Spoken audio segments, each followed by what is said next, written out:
1857 की क्रांति। ठीक है,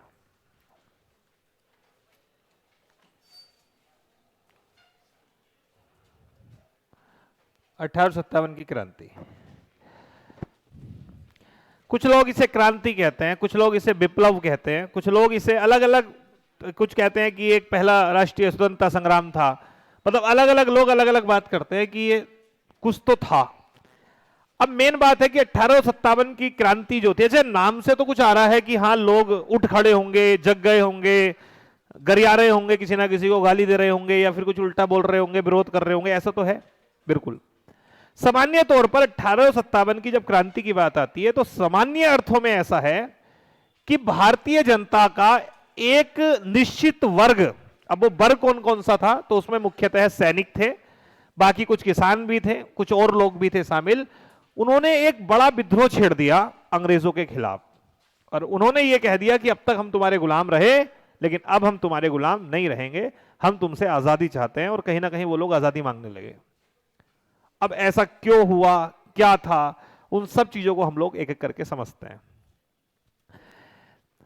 तो पहली चीज है कि जो 1857 की क्रांति हुई थी, इस क्रांति के क्या कारण थे, कि क्या कारण था कि 1857 में ऐसी कोई क्रांति हुई। देखो, जब शब्द क्रांति लग जाए ना, तो क्रांति का मतलब होता है एक बड़े परिवर्तन से, कोई भी एक बड़ा परिवर्तन। जैसे कई बार क्रांति शब्द का इस्तेमाल हम हमेशा इसलिए नहीं करते हैं कि क्रांति का मतलब हो गया कि लोगों ने डंडा उठा लिया और विद्रोह करने लगे, नहीं। एक बड़ा बदलाव क्रांति होती है। जैसे भारत में जब गेहूं का उत्पादन बहुत बढ़ गया तो उसे हरित क्रांति कह दिया। ठीक है, अभी डिजिटलीकरण हो गया और अब पढ़ाई जो हो रही है वो ऑनलाइन हो रही है, तो इसे शिक्षा क्षेत्र में क्रांति कहा जा रहा है। तो क्रांति का मतलब बड़े बदलाव से होता है। 1857 में भारतीय जनता अंग्रेजी हुकूमत के खिलाफ आगे खड़ी हो गई और बिल्कुल लड़ने मरने की बात करने लगी। सब लोग एक साथ हो गए, एकजुट हो गए। इसलिए इसे कुछ लोगों ने कहा कि यह था 1857 की क्रांति, या कुछ लोगों ने इसे कहा यह 1857 का विप्लव है, विप्लव जिसमें एक बड़ा विरोध लोगों ने दर्शाया हो, यानी यह 1857 का रिवॉल्ट है। अब मेन बात आती है कारण। देखो, किसी भी चीज जो बहुत बड़ी हो रही है उसका एक तो होता है तत्कालिक कारण। तत्कालिक कारण का मतलब है अभी हाल ही में कुछ करा हो गरम गरम, ठीक है। और एक होते हैं आपके पुराने कारण, मतलब पहले से चलते हुए, ठीक है, प्राचीन कारण जो पहले से कोई करता हुआ आ रहा हो, ठीक है। तो एक होता है तत्कालिक कारण और एक होते हैं आपके पिछले कारण, ठीक है। जैसे कई बार आपने देखा होगा कि एक कमरे में जब दो दोस्त रहते हैं, ये दो दोस्तों की कहानी नहीं, हर एक की, तो जब रहते हैं तो अब उसमें एक अगर जब करता रहता है थोड़ी थोड़ी बात पे कि ये वो, और जब लास्ट में उसका गुस्सा फूटता है तो वहां आप देखेंगे वो किसी बड़ी बात पे फूटता है गुस्सा, और वो कहता है देख अब हद हो गई, बहुत दिन से मैं पी रहा था हर एक बात, तूने पहले वो करा वो मैंने झेला, वो करा वो मैंने झेला, वो करा वो मैंने झेला। वो सब पिछले कारण है जो वो झेल गया, और अब कुछ ऐसा हो गया, इतना बड़ा हो गया कि वो अब झेलने से परे है, बाहर है, और तब वो क्या कर देता है, अपना गुस्सा दिखा देता है। सेम ऐसे ही भारतीयों के साथ भी ऐसे ही हुआ। पिछले कारण अंग्रेजों के बहुत ऐसे थे, अंग्रेजों ने बहुत कुछ ऐसा कर दिया था जिसने हमें दर्द दिया, लेकिन हम उस स्थिति में अपने दर्द को नहीं ला पाए कि हम विरोध कर दें, और कुछ तत्कालिक कारण ऐसा हुआ कि जिसके चलते हमने फाइनली विद्रोह कर दिया। तो पिछले कारण कौन से थे, पहले तो वो समझो अंग्रेजों के, कि अंग्रेजों ने पिछले कारण क्या क्या थे। तो पिछले कारणों को कुल मिलाकर के हम बांट सकते हैं दो तीन भागों में। पहला, जैसे हम कह सकते हैं आपका आर्थिक कारण, आर्थिक कारण, ठीक है, राजनीतिक कारण, राजनीतिक कारण, और एक हम कह सकते हैं सामाजिक व धार्मिक कारण, सामाजिक व धार्मिक कारण, धार्मिक कारण। ये मैं केवल आपको समझाने के लिए बता रहा हूं, आप समझो तो 1857 क्रांति हुई क्यों। तो कुछ पहले से अंग्रेज करते हुए आ रहे होंगे तभी हमने विद्रोह किया, पहले है जी आर्थिक कारण। आर्थिक कारण का मतलब कुछ आर्थिक चीजें उनकी ऐसी थी जो हमें पसंद नहीं आई। अब इनमें क्या क्या था आर्थिक कारणों में? सबसे इंपॉर्टेंट था अंग्रेजों की भू राजस्व व्यवस्था। क्या आप बताओ, क्या अंग्रेजों की भू राजस्व व्यवस्था से भारतीय लोग बहुत खुश हुए होंगे क्या? नहीं ना, नहीं हुए होंगे। अंग्रेजों ने भारत के उद्योग धंधों को समाप्त कर दिया, भारत में विऔद्योगीकरण कर दिया। जब उद्योग धंधे लगते हैं तो उसे औद्योगिकरण कहते हैं, और जब समाप्त होते हैं तो उसे विऔद्योगिकरण कहते हैं। अंग्रेजों ने भारत में विऔद्योगिकरण करा, भारतीय उद्योगों को समाप्त कर दिया। क्यों? उन्हें पता था अगर भारत के उद्योग समाप्त हो जाएंगे तभी तो हम अपना माल वहां बेच पाएंगे, क्योंकि यहां पे तो उद्योग, वहां पे तो माल बनेगा नहीं। सीधी फिलोसफी, अगर ये खुद बना लेंगे तो फिर क्या मतलब? तो अंग्रेजों ने भारत में भू राजस्व व्यवस्था लागू करी, जिसमें आपको पता होगा स्थायी बंदोबस्त था, रैयतवाड़ी, महलवाड़ी, उसमें किसान दुखी था। और विऔद्योगिकरण कर दिया उन्होंने। उससे कौन दुखी हो गए? जिन लोगों के उद्योग धंधे थे, जो श्रमिक थे, कर्म, वो सब भी लोग भी दुखी हो गए। राजनीतिक कारण क्या रहे? राजनीतिक कारण में दो प्रमुख चीजें। एक तो सहायक संधि के नाम पर जबरदस्त तरीके से उन्होंने लूट करी। सहायक संधि आपको बताया बेलेजली ने। आपको नहीं लगता कि सहायक संधि उन्होंने करी, लेकिन उसमें फायदा किसका था? अंग्रेजों का फायदा था।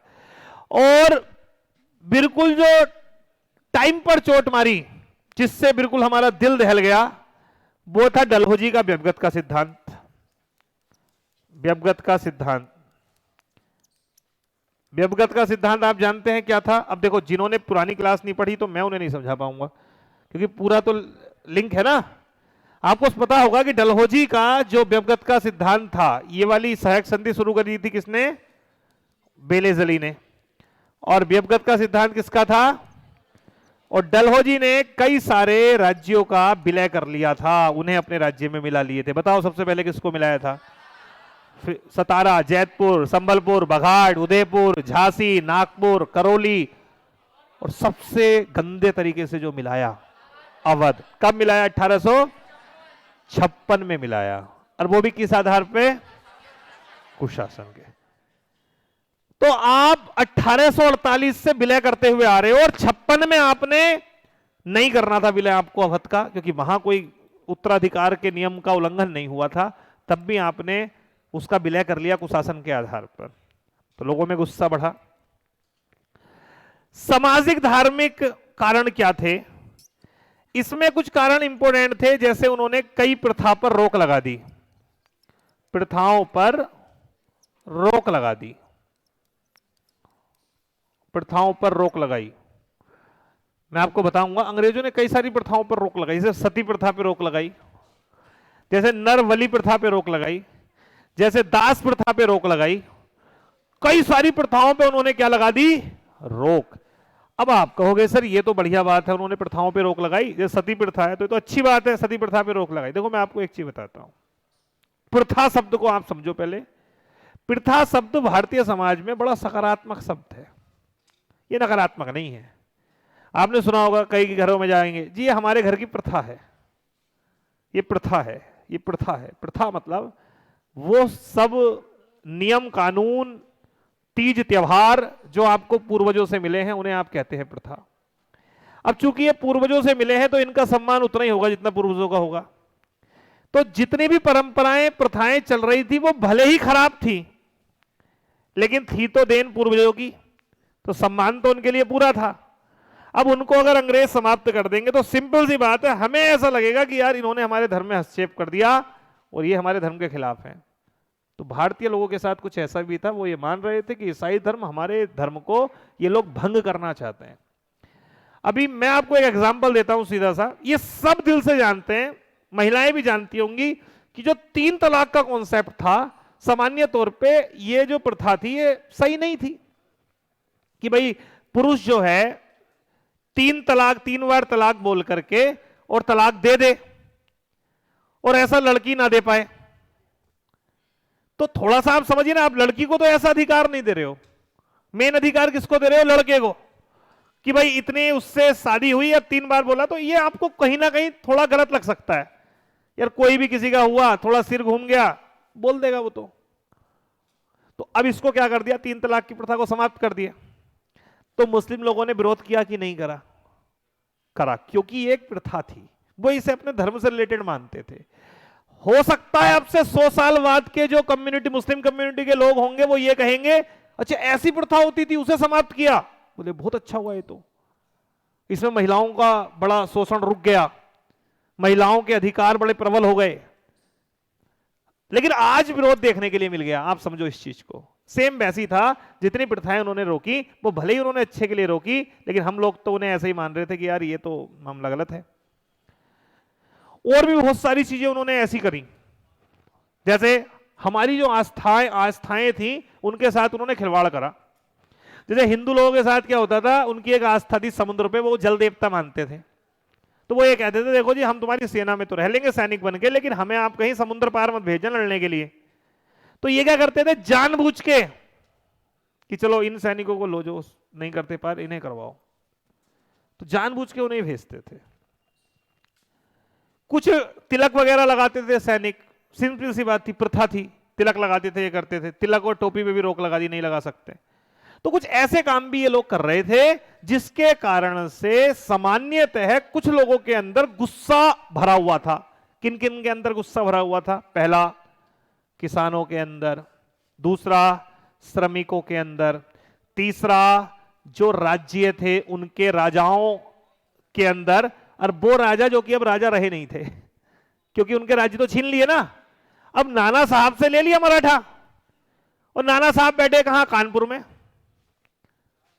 रानी लक्ष्मीबाई, उनसे तुमने झांसी ले लिया, वो बेचारी क्या करें? तो ऐसे करके जो लोग थे ये बेचारे, ये इनके अंदर भी गुस्सा है, आपने इनका राज्य छीन लिया। और गुस्सा किन के अंदर है? भारत के कुछ धार्मिक लोगों के अंदर भी गुस्सा है, और सिपाहियों के अंदर भी गुस्सा है। पहले से सिपाहियों के साथ तुमने भेदभाव बहुत करा है, उनकी धार्मिक आस्थाओं के साथ खिलवाड़ करा है। अब एक नई चोट पड़ती है, मेन सन 1857 में, और वो था तत्कालिक कारण। वो क्या था? वो तत्कालिक कारण ये था कि अंग्रेजों ने जो पहले बंदूकें चलती थी, बेसिकली जो तत्कालिक कारण था वो सैन्य था, यानी सैनिक से जुड़ा था, सैनिकों से जुड़ा हुआ था। शुरुआत तो सैनिकों से हुई है, इसलिए कुछ लोगों ने इसे कहा ही सैनिक विद्रोह है। तो पहले जो सैनिकों के पास बंदूक थी, वो बंदूक ब्राउन वेस थी, ब्राउन वेस बंदूक। अब ब्राउन वेस क्या होती है? जिसका वेस ब्राउन कलर का होता है। जैसे ये कोई ऐसे बंदूक होती है ना, ये ऐसे, तो इसका ये वाला जो भाग होता है ये आपका, ये ब्राउन कलर का, ये ब्राउन वेस बंदूक। ये इस बंदूक की जगह बंदूक को चेंज किया गया, इसकी जगह आ गई इनफील्ड बंदूक। इनफील्ड बंदूक आई, ठीक है, बिल्कुल इनफील्ड राइफल, ठीक है, इनफील्ड राइफल आ गई। अब ये क्या था? ये इनफील्ड राइफल बढ़िया थी, लेकिन इसमें क्या था? इसमें जो कारतूस जलता था ना, उस कारतूस को पहले मुंह से छीलना पड़ता था भाई साहब, उसे पहले मुंह से छीलना पड़ता था। यानी पहले सील तोड़ो मुंह से, फिर कारतूस को डालो, तो तुरंत निकाला, डाला, छोड़ दिया। सैनिक लोगों को बड़ा अच्छा मजा आ रहा था, ठीक है, कि हाँ बढ़िया बंदूक मिल गई है। अब पता नहीं हुआ क्या, ये अफवाह थी या सही, हमें नहीं पता भाई। करने में मजे मजे में अफवाह भी हो सकती है और इतना बड़ा खेल भी हो सकता है। भाई ऐसे भी हो सकता है ना, कोई बंदा बड़ी शौक से, हिंदू हो कोई, और बड़ी शौक से जो है वो बंदूक पे छोड़ रहा हो, और साइड वाला एक मुस्लिम हो, वो कह दे कि बहुत बंदूकें छोड़ रहा है, तुझे पता है इसमें क्या है कारतूस में? बोले क्या? बोले गाय की चर्बी है। गाय की चर्बी है, ठीक है। कोई मुस्लिम छोड़ रहा हो और हिंदू उससे कह दे इसमें सुअर की चर्बी है। अब हुआ ऐसा ही कुछ, ये नहीं पता कितना सच्चा कितना झूठा, अफवाह फैल गई भाई साहब। हिंदू लोगों ने यह कहना शुरू कर दिया मुस्लिमों से इसमें सुअर की चर्बी है, और मुसलमानों ने कहना शुरू कर दिया हिंदुओं से इसमें गाय की चर्बी है, लो खींच लो। अब जब यह अफवाह फैली तो अब माइंड में शक आ गया, कहां है? पहला मामला, जो सबसे पहला मामला आया वो आया 23 जनवरी सन 1857 को ये सब हुआ बंगाल प्रेसिडेंसी में ही है, पहला मामले बंगाल में आए। ये मामला हुआ आपका दमदम में। हाँ, दमदम में ये फर्स्ट मामला है, पहला विद्रोह। दमदम में पहला विद्रोह हुआ। पहली अफवाह जब लोग चले गए अपने अधिकारियों से पूछने कि सही बताओ इसमें है क्या, उन्होंने कहा ये कुछ नहीं है, तो अफवाह है, ये किसी ने ऐसी कर दिया। और मैंने कहा कई बार अफवाह हो जाती है।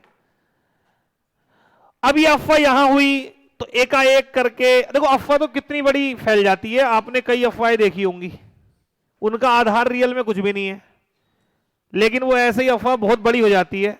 जैसे आपने ऐसा देखा होगा कि भैया रात को आज सब जाग जाओ, कोई मत सोना, जो सो जाएगा वो सुबह नहीं उठेगा। देखा मैसेज आए ऐसे, ठीक है। और यकीन मानो जो व्यक्ति पढ़ा लिखा है, देखो मैं सीधा बताता हूं, जो पढ़ा लिखा होता है वो थोड़ा एक्सट्रोवर्ट होता है, कम पढ़ा लिखा आदमी थोड़ा सा इंट्रोवर्ट होता है, वो अंतर्मुखी होता है, बहिर्मुखी नहीं होता। और दूसरी बात, कम पढ़ा लिखा व्यक्ति ज्यादा कट्टर होता है, वो अंधविश्वासों पर ज्यादा विश्वास कर लेता है, क्योंकि उसके पास वो तर्क ही नहीं होते जिनसे वो कटाक्ष कर पाए अंधविश्वासों पर। पढ़े लिखे के पास अनेक तर्क हैं कटाक्ष करने के। तो इसलिए जो पढ़े लिखे होते हैं वो मैसेज देखते हैं और नीचे से एक गाली और लिखते हैं, दोबारा मैसेज मत कर दिए, और सो जाते हैं, ठीक है। और हकीकत में आप में से भी कुछ ऐसे रहे होंगे कि जिस दिन आपके पास मैसेज आया होगा तो आप जागते रहे होंगे, कुछ एक दो चार होंगे, और तो आप नहीं होंगे तो ये कन्फर्म है आपके माताजी या पिताजी वो जरूर जाग लिए होंगे। उसका रीजन ये नहीं है कि उन्हें, रीजन है उनके पास वो तर्क नहीं है, वो ज्ञान के तर्क नहीं है जिससे वो उन अंधविश्वासों को खत्म कर सके। तो ये कुछ रीजन रहते हैं। तो अफवाह तो यार अफवाह है, कुछ भी आ सकती है, ठीक है। तो 23 जनवरी को पहला वो, उसके बाद क्या हुआ, 26 फरवरी को मामला फिर से बिगड़ा 1957 में। और यह मामला इस बार बिगड़ा आपका वहां बहरामपुर जगह थी ये, कलकत्ता के पास बहरामपुर, यहां पर हुआ। यहां का मामला भी दाब दिया। ये सेकंड था। अब थर्ड मामला आता है 29 अप्रैल को, नहीं मार्च, अप्रैल कहां गया अभी, मार्च सन 1857 को। और यह हुआ बैरकपुर छावनी में, बैरकपुर छावनी। यह भी कहां थी, यह कलकत्ता में थी, मुर्शिदाबाद के पास, ठीक है, वही बैरकपुर छावनी। हर महीने एक एक विद्रोह हो रहा था, हल्का हल्का। सबसे पहले अफवाह उठी यहां दमदम में, दबा दी। दूसरी अफवाह उठी बहरामपुर, कलकत्ता में थोड़ी दूर, वहां दबा दिया, मामला समझा दिया। अब इधर जो है तीसरे हुई है आपकी बैरकपुर छावनी। अब छावनी तो बहुत बड़ी होती है, तो अलग अलग इन्फेंट्री होती है। ये इन्फेंट्री है, इधर जो इन्फेंट्री थी ये थी 34वीं इन्फेंट्री थी ये। अब इसमें अफवाह फैल गई। अब इसमें तुम्हारा एक उत्तर प्रदेश का भी था, ठीक है, बलिया का मंगल पांडे। जब ये बात मंगल पांडे को पता चली तो उसने था आगे, उसने बना ली गैंग। उन्होंने कहा आओ आप देखते। इन्होंने विद्रोह कर दिया ना, हम जो है वो बंदूक वगैरह नहीं चलाएंगे, ठीक है। इन्होंने विद्रोह कर दिया। अब जब विद्रोह कर दिया तो उस समय पर यहां पर जो सार्जेंट था वो था ह्यूडसन, और जो लेफ्टिनेंट था वो था बाघ। ये दो अधिकारी थे। इन अधिकारियों ने इनको समझाया, ये नहीं माने। और फाइनली जब अधिकारी थोड़े से अग्रेसिव हुए तब फाइनली मंगल पांडे को गुस्सा आ गया। मंगल पांडे ने लेके गोली तानी और दोनों पे चला दी।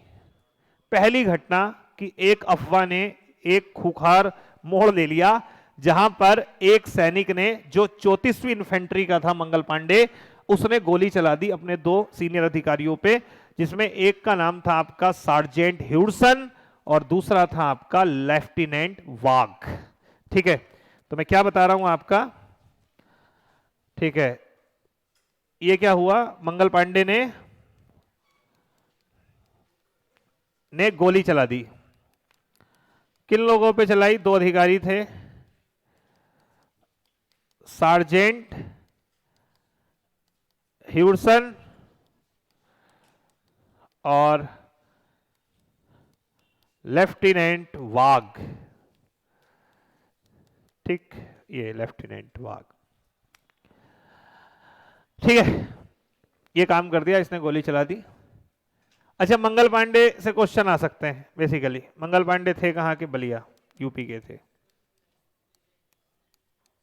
ठीक है, दूसरी बात और, मंगल पांडे से एक बात और, कौन सी रेजिमेंट के थे? 34वीं इन्फेंट्री। कहां छावनी कौन सी थी?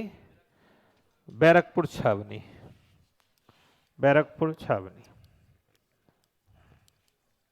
खैर, मंगल पांडे ने गोली चलाई, मंगल पांडे पे केस हो गया। ज्यादा समय भी नहीं लिया केस में, फाइनली मंगल पांडे को 8 अप्रैल को फांसी दे दी। 8 अप्रैल को फांसी, 8 अप्रैल को फांसी दे दी गई मंगल पांडे को। देखो अभी ज्यादा समय थोड़ी हुआ है, मार्च में तो खेल किया है, वो इतनी जल्दी केस का निपटारा हो गया कि अप्रैल में फांसी दे दी। अब ये मामला आपका तीसरा था जो कि गंभीर था। अब इसके बाद मामला पहुंच गया आपका अप्रैल के आते आते ये बात पहुंच गई आपकी अब मेरठ तक। ठीक है, तो अगला जो चौथा मामला है, मंगल पांडे के बारे में पहले ये चीज नोट कर लो आप। ठीक है, मंगल पांडे ने गोली मारी, सर्जेंट ह्यूडसन और लेफ्टिनेंट बाग थे कहां के? ये बलिया यूपी के, और 8 अप्रैल को फांसी हुई इन्हें। और ये 34वीं इन्फेंट्री से थे, बेसिकली बैरकपुर छावनी से। ठीक है,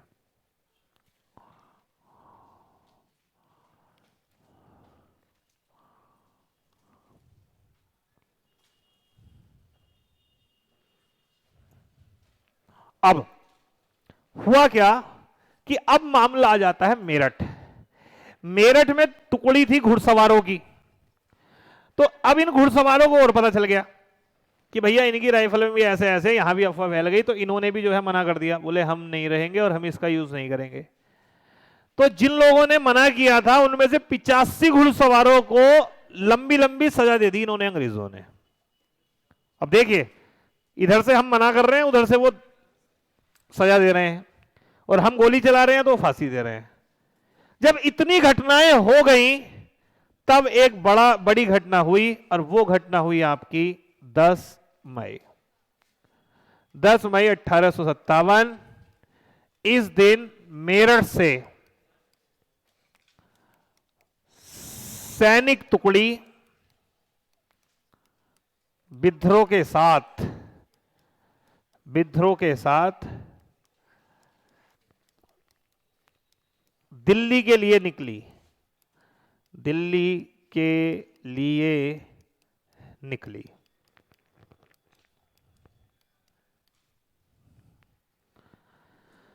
10 मई 1857 को निकली और 11 मई को पहुंची।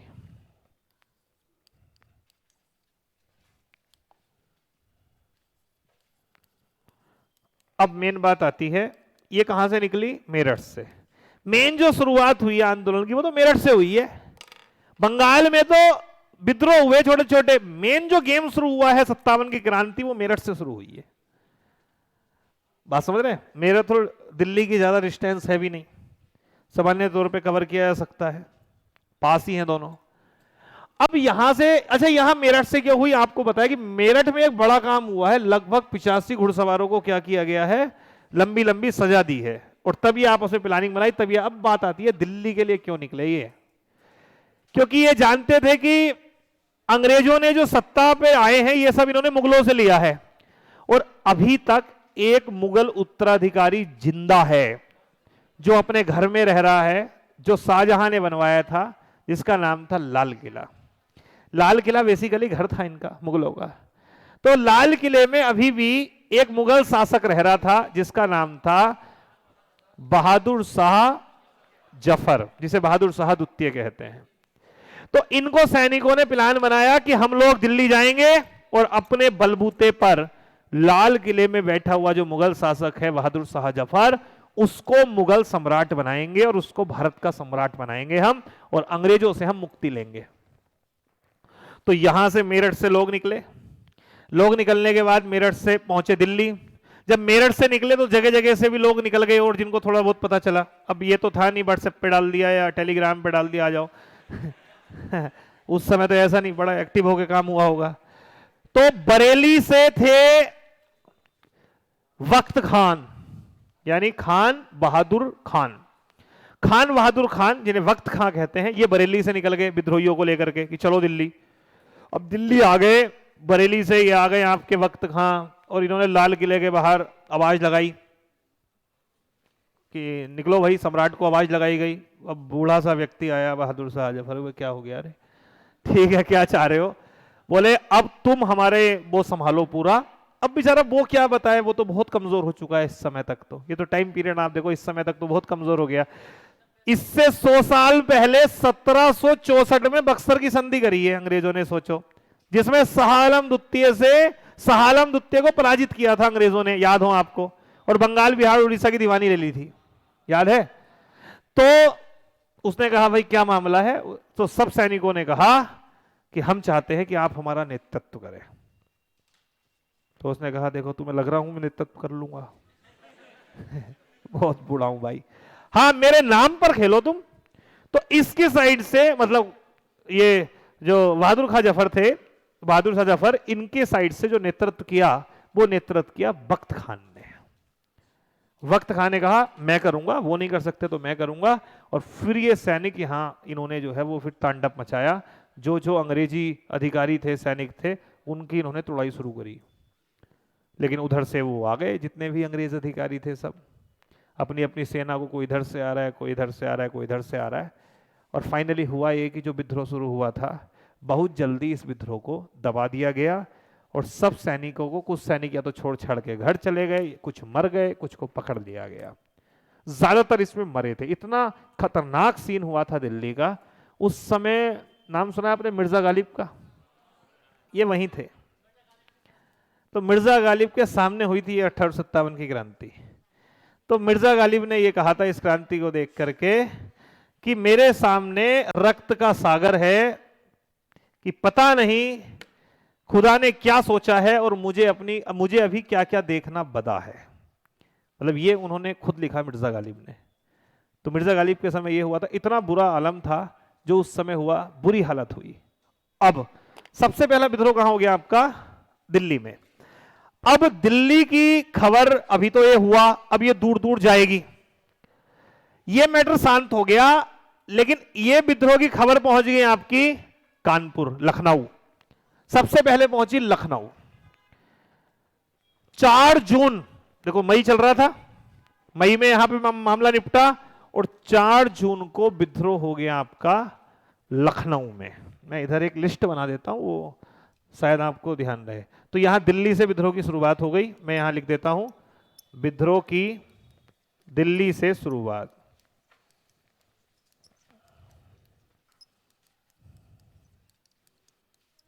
शुरुआत हुई, ठीक है, ये शुरुआत हो गई दिल्ली से। ठीक, अब कई जगह विद्रोह हुआ। विद्रोह, और उनका किसी ना किसी ने क्या किया है? नेतृत्व। और फिर उसका किसी ना किसी ने क्या कर दिया? दमन। नहीं तो अगर दमन नहीं होता तो हम तो तभी आजाद हो जाते, इसका मतलब दमन हुआ है। तो इसमें सबसे पहले विद्रोह किधर हुआ? जल्दी बताओ। दिल्ली। दिल्ली शुरुआत कब हो गई? 11 मई लिख देता हूं, ठीक है, 1857, क्योंकि 11 मई को पहुंच गए थे। नेतृत्व किसने का किया है? बहादुर शाह जफर, लेकिन आप ध्यान रखना क्या? वक्त खान। ठीक है, तो मैं यहां पे दोनों ही नाम लिख देता हूं, समझ तो जाओगे। बहादुर शाह जफर, जिसे बहादुर शाह द्वितीय कहते हैं, और की तरफ से जो इसका सेनापति था, सेनापति वो थे वक्त खान। ठीक, और दमन जो किया है वो किसने किया था? निकोलसन एवं हडसन। ये 2 लोगों ने भाई साहब इस विद्रोह का दमन कर दिया। निकोलसन एवं हडसन ने, निकोलसन एवं हडसन। ठीक, अब अगला मामला पहुंच गया आपका लखनऊ। लखनऊ समझ गए, अवध वाला क्षेत्र। अब लखनऊ में यह हुआ है आपका 4 जून को, 4 जून 1857 को। अब यहां पर कौन है लखनऊ में? लखनऊ में है बेगम हजरत महल। नाम सुना है इनका? बेगम ऑफ अवध बोलते हैं इनको, बेगम हजरत महल। और इनका पुत्र था विरजिस कादिर। ठीक है, विरजिस कादिर।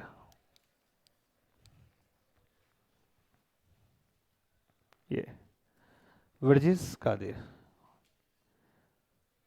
क्योंकि रियल तो जो शासक बनना था वो कौन बनना था? विरजिस कादिर, लेकिन उन्होंने तो अवध का विलय कर लिया। ठीक है, इसका जो दमन किया था वो किया था कैंपवेल ने। कैंपवेल, देखो जो लिखवा रहा हूं उसे नहीं छोड़ना तुम्हें, मैं खुद बहुत कम लिखवाता हूं, जितना काम का है मैं उतनी बात करता हूं, मैं ज्यादा नहीं फालतू। ठीक है, अगला फिर ये मामला पहुंच गया लखनऊ से कानपुर। और कानपुर में तुम्हें पता है वो पहले ही डाल दिया था किसे? हाँ, कानपुर में नाना साहब आए हुए पड़े हैं। मामला अगले ही दिन हो गया, उन्होंने, नाना साहब ने ज्यादा टाइम नहीं लगाया। 5 जून को ही कानपुर में विद्रोह हो गया।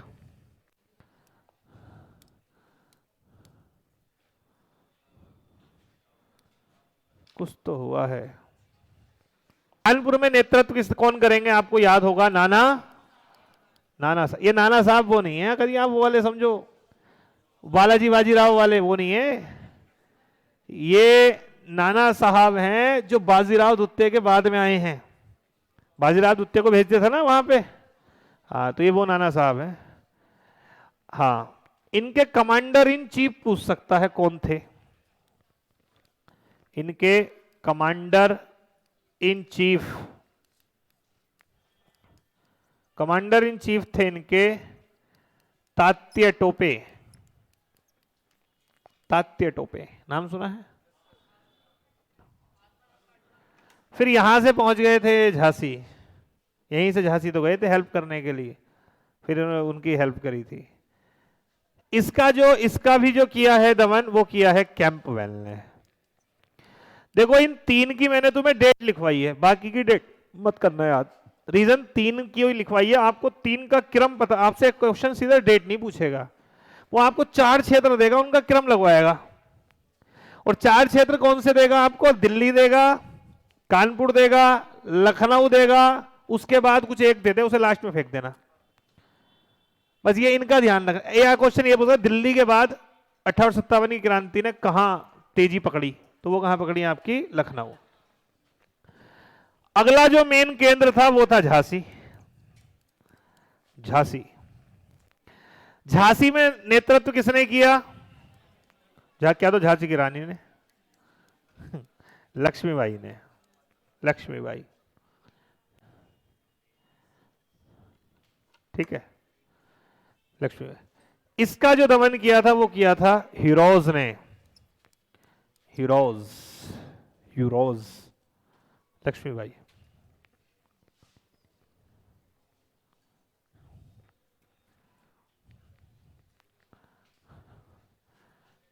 ठीक है, लक्ष्मीबाई, झांसी के रानी लक्ष्मीबाई। इनका बचपन का नाम क्या था रानी लक्ष्मीबाई का? मणिकर्णिका। एक पहले एक नाटक आता था लक्ष्मीबाई के नाम पर, नहीं वो पहले आता था, बहुत पहले कभी। हाँ, तो वो देखा था, मतलब 10-12 साल पहले आता होगा। अभी भी उसी का, अब तो वो बड़ी हो गई होगी, उस समय बच्ची थी वो, अब तो कोई दूसरा आ रहा होगा।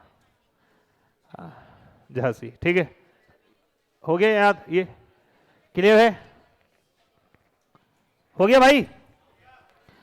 इसके बाद इंपॉर्टेंट जो है वो एक पूछ लेगा आपसे, बिहार, कि बिहार में नेतृत्व किसने किया?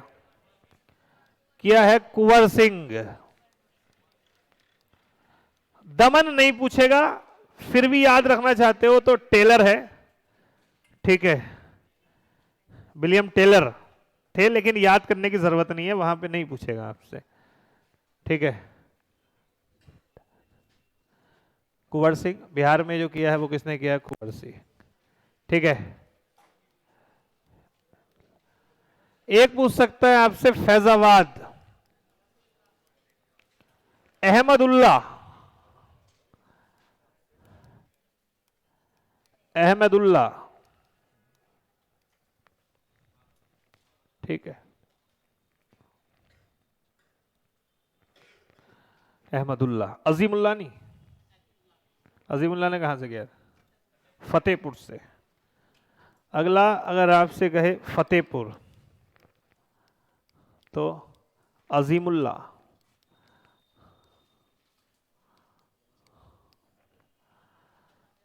एक आपसे पूछ सकता है असम, कौन? मनीराम दत्त। ये मैं वो बता रहा हूं जो इंपॉर्टेंट है भाई, मनीराम दत्त, मनीराम दत्त। अच्छा, बरेली आ जाएगा तो क्या लगाओगे? हाँ वही लगाना बरेली में भाई, खान मतलब खान बहादुर खान, या फिर ये ना दिया हुआ रहे तो मतलब वक्त खान, ठीक है। ये यहीं से लेकर के तो गए थे वहां पर विद्रोहियों को दिल्ली, ठीक है। तो ये आपने याद करने, इसमें से एक भी नहीं छोड़ना। और कल तो मैं पता है मैं पूछूंगा कि कहाँ से किसने नेतृत्व किसने किया था, तो तुम उसे पढ़ के आना, इसे याद करके आना, ठीक है। समझ में आ गई? कौन नहीं आएगा? अरे बेटे, नाम लिख रहा हूं तुम्हारा मैं, जिस दिन आओगे उस दिन ही पूछूंगा। आओगे ना? ये क्रांति से जुड़े हुए महत्वपूर्ण तथ्य है, महत्वपूर्ण तथ्य है।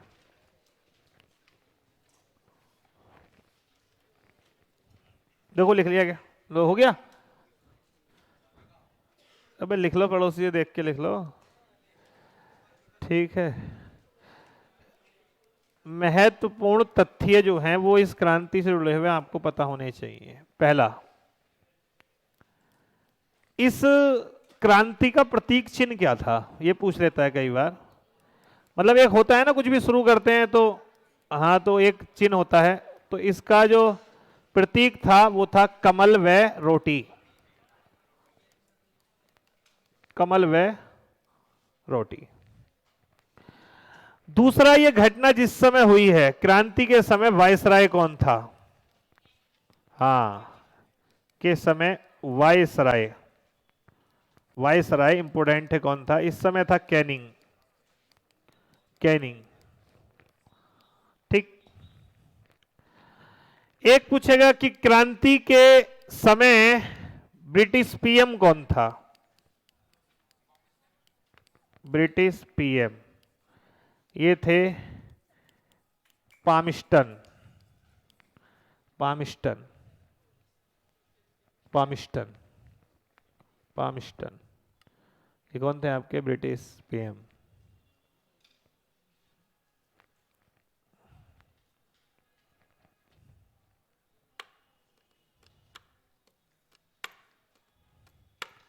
अब देखिए, कुछ लोगों ने ना इस विद्रोह को, कुछ ने कहा है कि देखो ये विद्रोह नहीं था, कुछ ने कहा ये हिंदू मुस्लिम लोगों का षड्यंत्र था, कुछ ने कहा ये केवल सैनिक विद्रोह था, ऐसे कुछ कथन दिए हैं।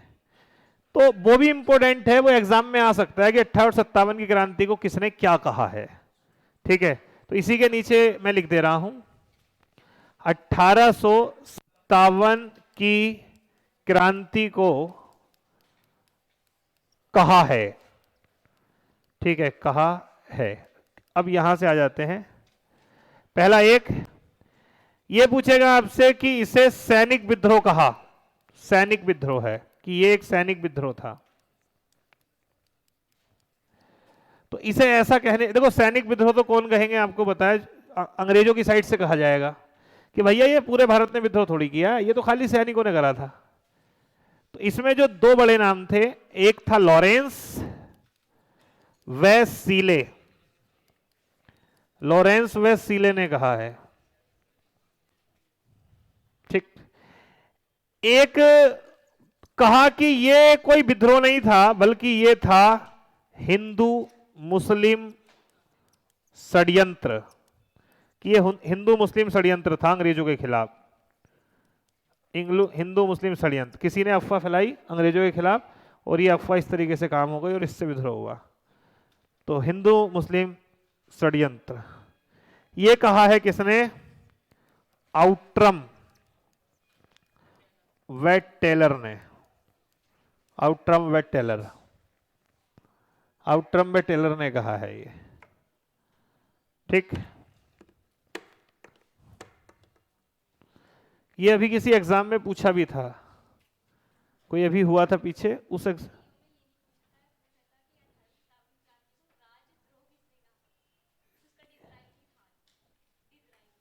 किस में आया था? ईओ वाले में आया था, मैं भी लिखवाता हूं। ठीक है।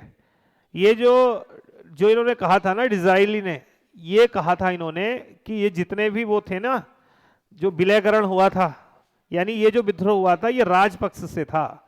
राजा, अलग अलग जगह के राजाओं ने नेतृत्व किया है ना, आप देख रहे होंगे। ठीक है, लिखो तीसरा। नहीं नहीं, ये तो अब आया ईओ का, उससे पहले अभी एक पेपर हुआ था, उसमें पूछा था, कोई पेपर था शायद, एक तो शायद पैड में तो नहीं आया था, अगर याद हो तो आया जरूर था किसी पेपर में, कथन पूछा था। अगला लिखना, तीसरा, सुनियोजित स्वतंत्रता संग्राम, कि ये एक स्वतंत्रता संग्राम था। ये कहा है वीडी सावरकर, वीडी सावरकर व पट्टाभी सीतारामैया। नाम सुना है? पट्टाभी सीता रमैया।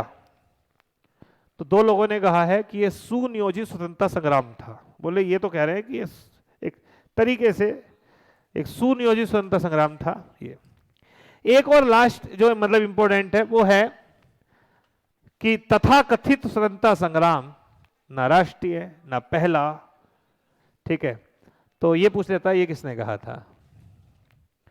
एक कथन और लिखना, नंबर चौथा। ये पहले लिखो, पहले फिर बताता हूं।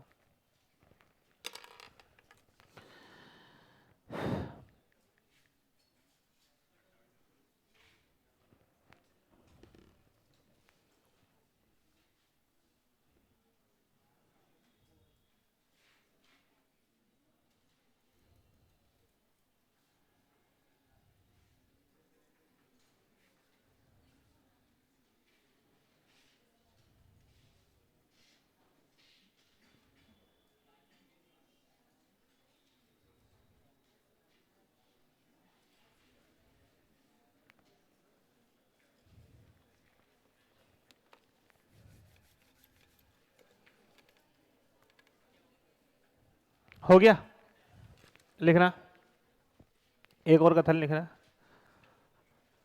अगला कथन है तथाकथित,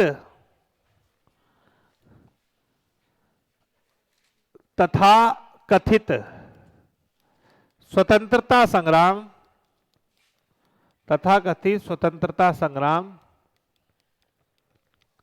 न राष्ट्रीय न प्रथम न ही स्वतंत्रता संग्राम। ये आईएएस में आया था एक बार, मेंस में ऐसे ही लिखने के लिए। ठीक है, ये कहा है किसने पता है? नहीं, आरसी मजूमदार। ये कहा है आरसी मजूमदार ने, मजूमदार। ठीक।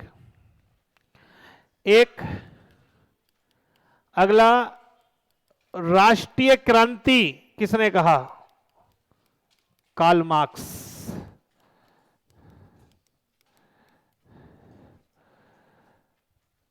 राष्ट्रीय विद्रोह, राष्ट्रीय विद्रोह या राजद्रोह, राज विद्रोह, ये कहा है बेंजामिन डिज़रेली। ये आया होगा एग्जाम में तुम्हारे ईओ में, हाँ।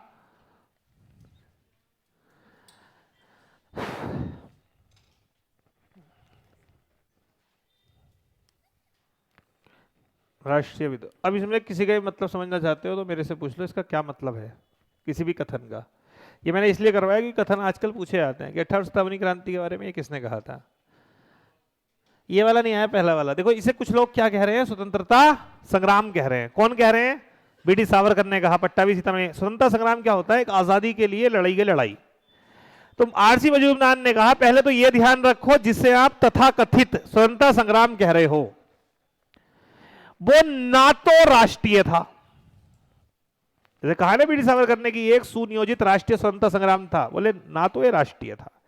राष्ट्रीय मतलब पूरे देश का नहीं था, पूरे देश का होता तो पूरे भारत में होता, जबकि दक्षिण भारत 1857 की क्रांति में लगभग निष्क्रिय था।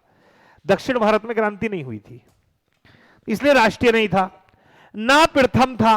प्रथम का मतलब आप ये कहें कि पहला आंदोलन था, ये भी गलत है। इससे पहले छोटे मोटे कई विद्रोह हो गए, सन्यासी विद्रोह हो गया और कई सारे विद्रोह हो गए, तो पहला भी नहीं था। और बोले न ही स्वतंत्रता संग्राम था, इसे आप स्वतंत्रता संग्राम ना कहो क्योंकि आजादी के लिए नहीं लड़ा जा रहा था, बल्कि ये अपनी कुछ छोटी छोटी चीजों के लिए लड़ा जा रहा था। जैसे लक्ष्मीबाई झांसी के लिए लड़ रही थी, नाना साहब अपने लिए लड़ रहे थे, मतलब उनके मुद्दे अपने अपने थे सबके, तो ये कोई आजादी के लिए लड़ने वाला वो नहीं था। तो ये कहा है आरसी मजूमदार ने। आई बात समझ में? अभी और कोई क्वेश्चन किसी का हो तो?